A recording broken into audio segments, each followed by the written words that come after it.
بسم اللہ الرحمن الرحیم۔ السلام علیکم خواتین و حضرات، میں ہوں آپ کا جنید سلیم اور آپ دیکھ رہے ہیں انصاف ڈیجیٹل۔ ناظرین، آج سب سے پہلے بات کریں گے قوم کے ہیرو ارشد ندیم کی، بلکہ ارشد ندیم سے زیادہ ارشد ندیم کے کارنامے کو اپنی جھولی میں ڈالنے والے لوگوں کی، یعنی حکومت وقت کی۔ ناظرین، کہتے ہیں نا کہ جیت کے کئی باپ ہوتے ہیں اور ہار ہمیشہ یتیم ہوتی ہے، تو ارشد ندیم جب ایک جیولن کے لیے در در کی خاک چھان رہا تھا، اس وقت کسی کو خیال نہیں آیا تھا، اور جیولن تھرو کی پریکٹس کرنے کے لیے اس کو کوئی گراؤنڈ میسر نہیں تھی، تب بھی کسی کو پتہ نہیں چلا تھا کہ اس ہیرے کی تراش خراش کے لیے اسے اپنی سرپرستی میں لے لے۔ اب جب اس نے تمام مشکلات کے باوجود اپنے دم پہ اپنی صلاحیتوں کا نیزہ گاڑ دیا ہے، تو ہر کوئی ارشد ندیم کا سرپرست بننے کی بھونڈی کوششوں میں مصروف ہے، اور اس ضمن میں جو اس دوڑ میں سب سے آگے ہیں، جسے کہتے ہیں نا ایتھلیٹکس کی زبان میں ہی کہا جاتا ہے کہ لینتھوں کی مار مار رہا ہے، لینتھوں سے آگے ہے، تو وہ ہمارے ہر دل عزیز وزیر اعظم محترم جناب شہباز شریف صاحب ہیں، جن کی ایک ویڈیو کلپ جو ہے بالکل جینوئن ویڈیو کلپ ہے، خدا کے لیے اس پہ کوئی شک نہ کریں کہ یہ ایسے بنی ہے، بعد میں بنی ہے اور فراڈ ہے، بالکل نہیں۔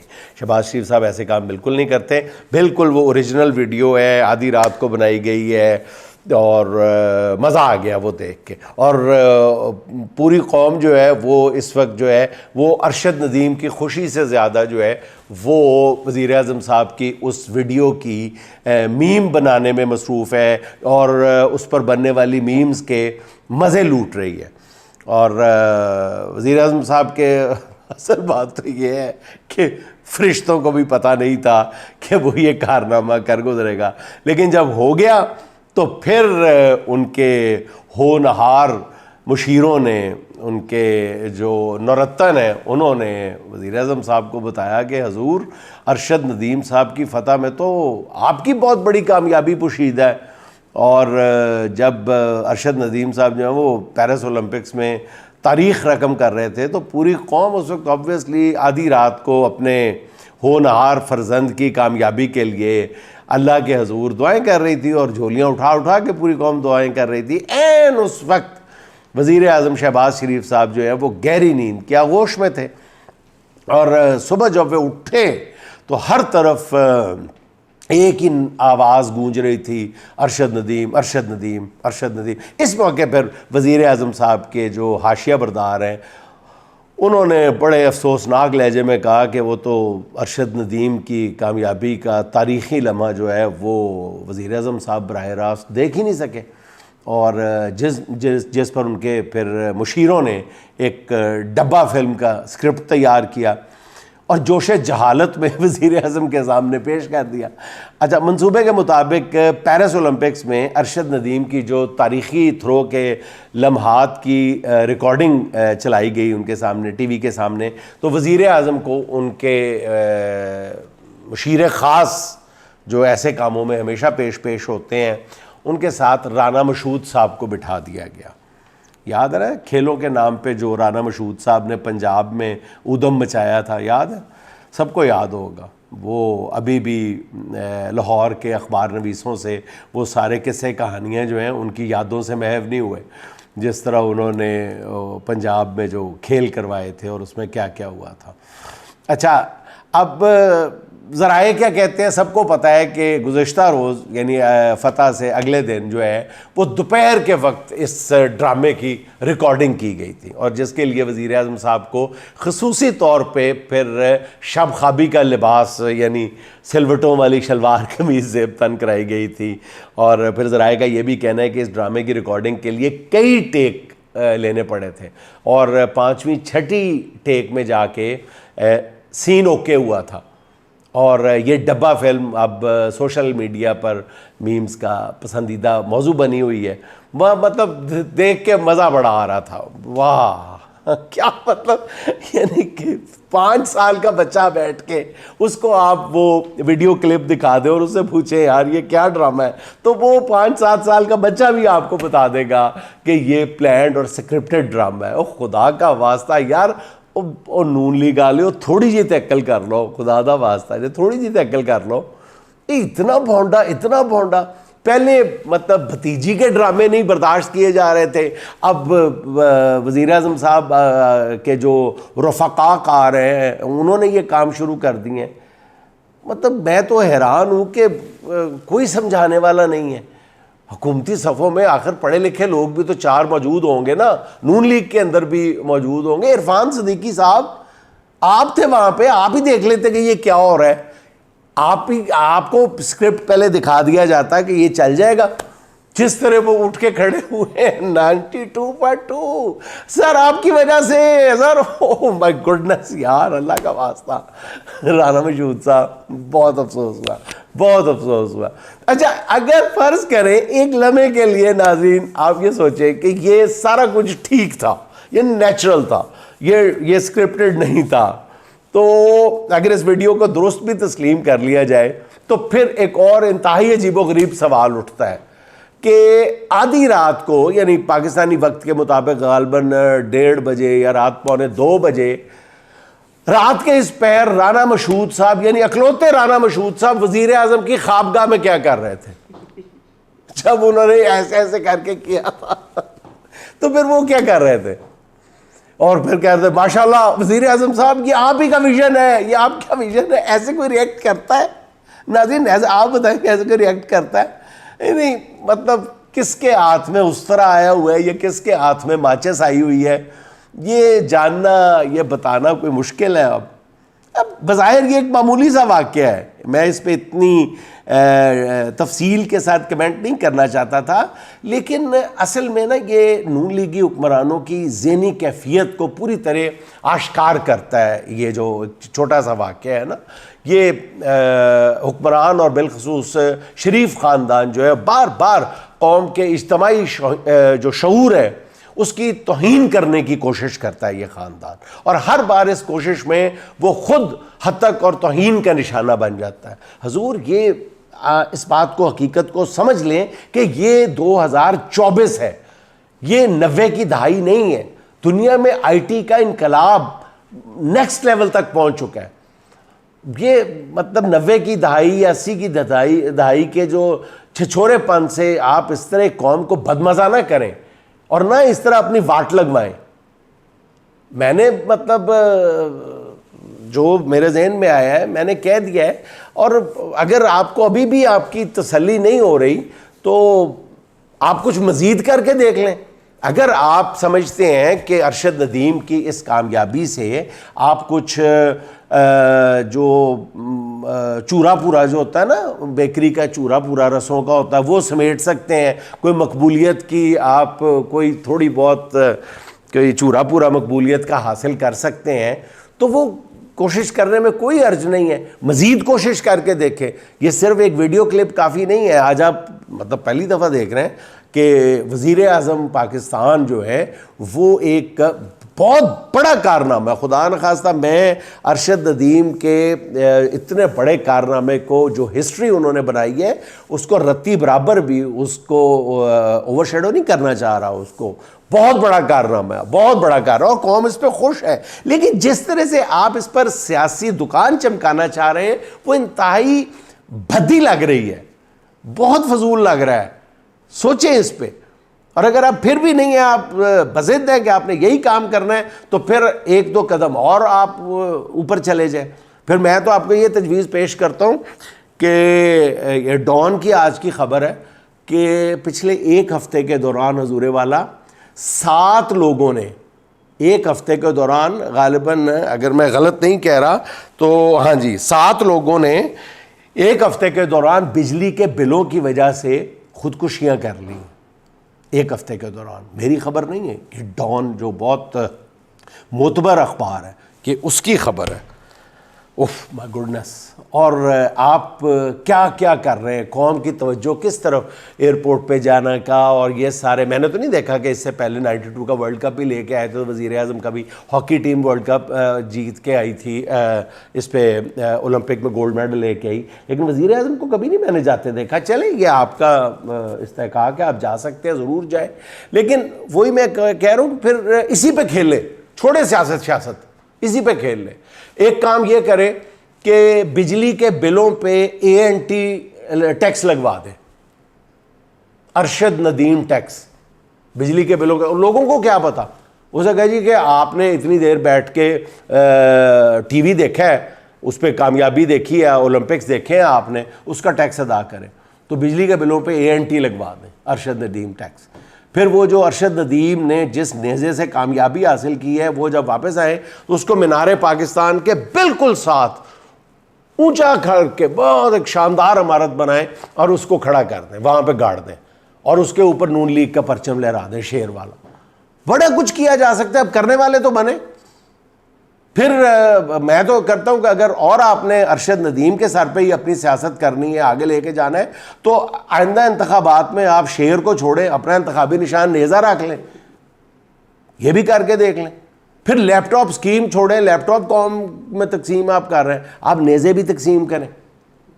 پھر آپ نے آج اعلان کیا ہے کہ جی استقبال کے لیے میاں چنو میں بسوں کا انتظام کیا ہے کہ میاں چنو کے لوگ جو ہیں وہ بسوں میں بیٹھ کے آئیں اور وہ اپنے ہیرو کا استقبال کریں.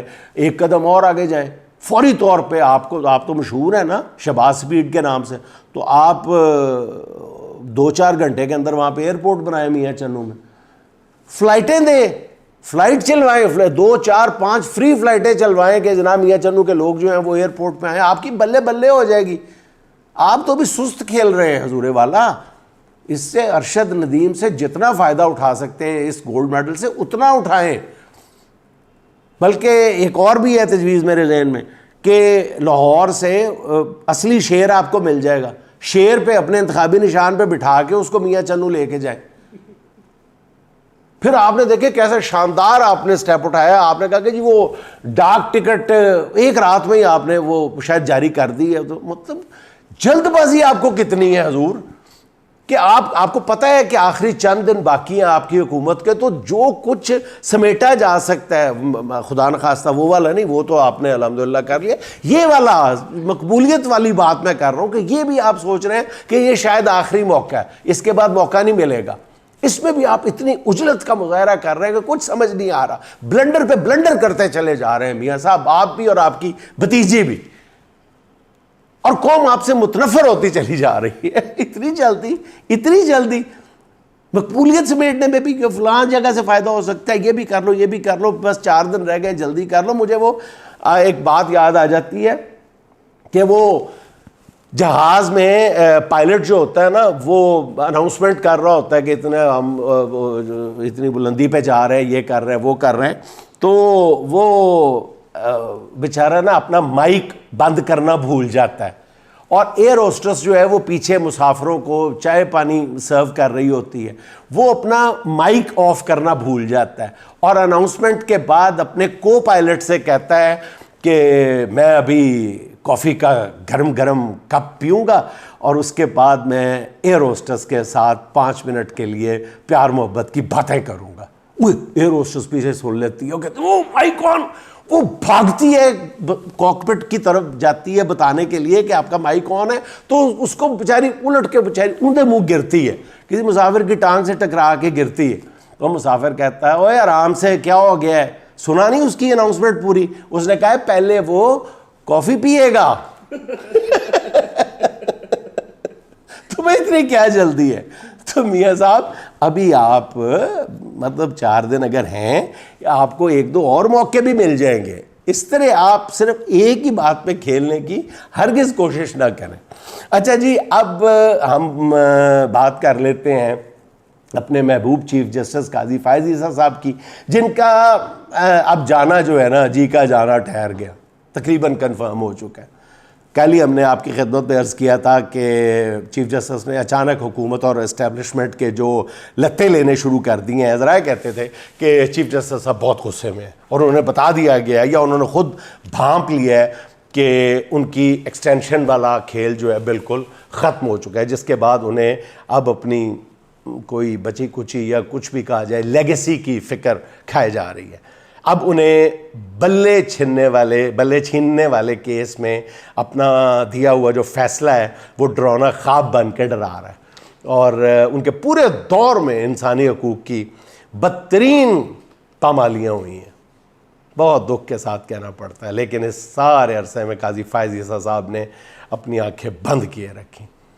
اب چیف جسٹس صاحب کو یہ سوچ کر ہی غالباً چکر آ رہے ہوں گے کہ انہیں کس نام سے یاد کیا جائے گا، اور قاضی صاحب نے ریٹائرمنٹ کے بعد دنیا بھر کے اداروں میں جمہوریت کا محافظ اور انسانی حقوق کا چیمپئن بن کر لیکچر دینے کا جو ذہنی منصوبہ بنا رکھا تھا وہ بھی دبردوس ہو گیا۔ اچھا ناظرین، آپ سوچ رہے ہوں گے کہ میں یہ بات اتنے وثوق سے کیسے کہہ رہا ہوں کہ قاضی صاحب کی ایکسٹینشن کا معاملہ ختم ہو چکا ہے، تو اس بارے میں بھی سن لیں کہ حکومت نے الیکشن ترمیمی بل بڑی تیزی سے دونوں ایوانوں سے منظور کرایا ہے، اور پھر اس پر صدر نے دستخط بھی کر دی ہیں۔ جمعرات کو صدر کے دستخط کے باوجود اس بل کا فوری گزٹ نوٹیفیکیشن جاری نہیں کیا گیا۔ یہ نوٹیفیکیشن کل بروز جمعہ دفتری اور عدالتی اوقات کے بعد کیا گیا تھا۔ اس کی وجہ یہ تھی کہ ویکینڈ پہ عدالتیں بند ہوں گی اور اس بل کو سپریم کورٹ میں چیلنج نہیں کیا جا سکے گا، اور یوں حکومت کو 2 روز کا وقت مل جائے گا۔ اس دوران الیکشن کمیشن سے نوٹیفیکیشن جاری کرا کے مخصوص نشستیں جو ہیں وہ دوبارہ نون لیگ اور پیپلز پارٹی میں بانٹ دی جائیں گی۔ مگر یہاں ایک بڑی مشکل یہ آن پڑی کہ تحریک انصاف کے 39 ارکان کو تو خود election commission P T I کا رکن مان کر ان کا نوٹیفیکیشن جاری کر چکا ہے، باقی 41 ارکان اس وقت سنی اتحاد کونسل کے رکن ہیں، ان کا نوٹیفیکیشن بھی الیکشن کمیشن نے کیا ہے۔ اب ان 41 ارکان کو کیسے آزاد ارکان قرار دیا جا سکتا ہے؟ قانون منظور کرانے سے پہلے اس بارے میں میرا خیال ہے سوچا ہی نہیں گیا تھا۔ خیال تھا کہ جی پی ٹی آئی ارکان کو دباؤ میں لا کر ان سے آئینی ترمیم کے لیے ووٹ لے لیا جائے گا، مگر اس کی راہ میں سپریم کورٹ کے 63A والے کیس کا فیصلہ جو ہے وہ آ گیا، اور اس کے مطابق کوئی بھی رکن اپنی پارٹی قیادت کی مرضی کے بغیر آئینی ترمیم کے لیے ووٹ دے گا تو وہ نااہل ہو جائے گا، اور دوسرا یہ کہ اس کا ووٹ بھی شمار نہیں ہوگا۔ تو حکومت اور چیف جسٹس نے پوری کوشش کی کہ اس فیصلے کے خلاف التوا میں پڑی ہوئی اپیل کو فوری طور پہ لگا دیا جائے، لیکن ججز کمیٹی میں جسٹس منصور علی شاہ اور جسٹس منیم اختر صاحب نے مل کر یہ کوشش بھی زبردوز کر دی، ناکام بنا دی۔ اب چھٹیوں کے بعد یہ اپیل سنی جا سکتی ہے۔ ایک اور بڑی وجہ یہ بھی ہے کہ سینٹ کا ایوان بھی ابھی نامکمل ہے، کیونکہ کے پی میں سینٹ کا الیکشن تاحال نہیں ہوا، اور دوسرا سینٹ میں حکومت کو 2/3 اکثریت بھی حاصل نہیں ہے۔ یعنی ان سب حقائق کا ایک جملے میں مطلب یہ ہے کہ جس آئینی ترمیم کے ذریعے قاضی فائز عیسیٰ صاحب کو 3 سال کی ایکسٹینشن دی جانی تھی وہ عملی طور پہ شاید اب ممکن نہیں رہی، اور حکومت کی قانونی ٹیم جس کو اعظم نذیر تارڑ ہیڈ کرتے ہیں، عرفان قادر صاحب بھی شامل ہیں اس میں، اور یہ سارے لوگ بری طرح ناکام ہوئے ہیں کیونکہ وہ قانونی مسائل کی درست انداز میں پیش بندی نہیں کر سکے۔ اور سب سے بڑھ کر یہ کہ قاضی فائز عیسیٰ صاحب کی کیا کہنا چاہیے، میں اب محتاط لفظوں میں ہی بات کر سکتا ہوں کہ وہ ایکسٹینشن کے شوق میں بلا سوچے سمجھے حکومت کے ہاتھوں بری طرح استعمال ہوئے، اور حکومت اور شریف خاندان کے وہ انتہائی قریبی سمجھے جانے والے ایک اخبار نویس نے گزشتہ رات جو ہے وہ 2 ٹوک لفظوں میں کہا ہے کہ قاضی صاحب کے جانے کا فیصلہ، رخصتی کا فیصلہ ہو چکا ہے۔ اس لیے حکومت کو اب بہت محتاط رہنے کی ضرورت ہے، کیونکہ قاضی صاحب اپنی لیگیسی بنانے کے چکر میں حکومت اور اسٹیبلشمنٹ کے لیے جاتے جاتے کچھ مصیبتیں بھی کڑی کر سکتے ہیں۔ تو ناظرین، اس کے ساتھ ہی آج کی آخری بات جو ہے وہ کچھ اشعار سن لیں، حالات حاضرہ کے عین مطابق ہیں۔ کس طرح عین مطابق ہیں آپ ذرا خود غور فرما لیجئے گا، آپ کو پتہ چل جائے گا۔ تجلیوں کا نیا دائرہ بنانے میں، تجلیوں کا نیا دائرہ بنانے میں میرے چراغ لگے ہیں ہوا بنانے میں، اڑے تھے ضد پہ کہ سورج بنا کے چھوڑیں گے، اڑے تھے ضد پہ کہ سورج بنا کے چھوڑیں گے، پسینے چھوٹ گئے ایک دیا بنانے میں، واہ واہ کیا کہنے، پسینے چھوٹ گئے ایک دیا بنانے میں، میری نگاہ میں وہ شخص آدمی بھی نہیں، میری نگاہ میں وہ شخص آدمی بھی نہیں جسے لگا ہے زمانہ خدا بنانے میں. واہ کیا کہنے. ابھی انہیں نہ پریشان کرو مسیحاؤ، ابھی انہیں نہ پریشان کرو مسیحاؤ، مریض الجھے ہوئے ہیں دوا بنانے میں. کیا کہنے. یہ چند لوگ جو بستی میں سب سے اچھے ہیں، یہ چند لوگ جو بستی میں سب سے اچھے ہیں، انہی کا ہاتھ ہے مجھ کو برا بنانے میں، انہی کا ہاتھ ہے مجھ کو برا بنانے میں. ناظرین خوش رہیں، خوش رکھیں. آپ سے ملاقات ہوگی انشاءاللہ اگلے ولاگ میں. اللہ حافظ.